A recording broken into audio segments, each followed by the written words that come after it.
I hope someone lets me into the organization or whatever. And the hard part, the stress and the struggle that we all have is sometimes there's not enough doors for everybody.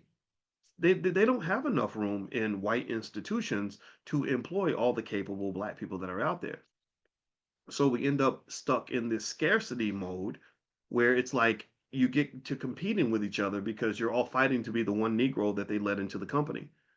And that's not a healthy place to be. It's not healthy to be in a scarcity mindset where you're competing with people who should be your natural allies.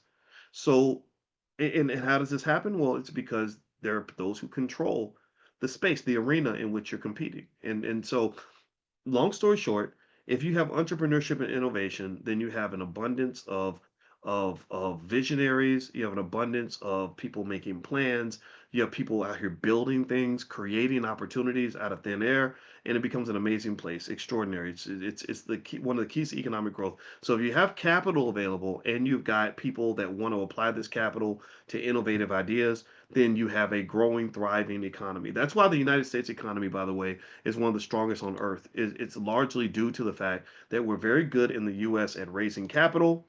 We have the best financial markets on the planet. Make no mistake about it. But also, we're very good at creating these entrepreneurs. Go out to Silicon Valley, and you couldn't throw a rock without it hitting the head of a white boy who's planning on trying to build some billion-dollar startup. Like you, or or maybe he's Asian, or maybe he's black too. There's black people out there as well. They get ignored, but they do exist. And so really, I think that should be our community. I think we should have just as much innovation as possible, as much entrepreneurship, as much capital formation. The next part is this is a big one, and this is where we're getting hit pretty hard. Becker, there's a guy named Becker. He's an economist at the University of Chicago. I talked to him once when I was in grad school. He's really smart and very good at what he does. I sent him an email. He emailed me back. Becker's human capital theory shows that education, skills training, and knowledge transfer directly raise productivity. A sustainable system invests heavily in schools, workforce training, and ongoing skill building. So, when I tell you that I believe to the core of my soul that black people are losing trillions of dollars by shipping our children off to be educated by white people, I am not playing when I say this.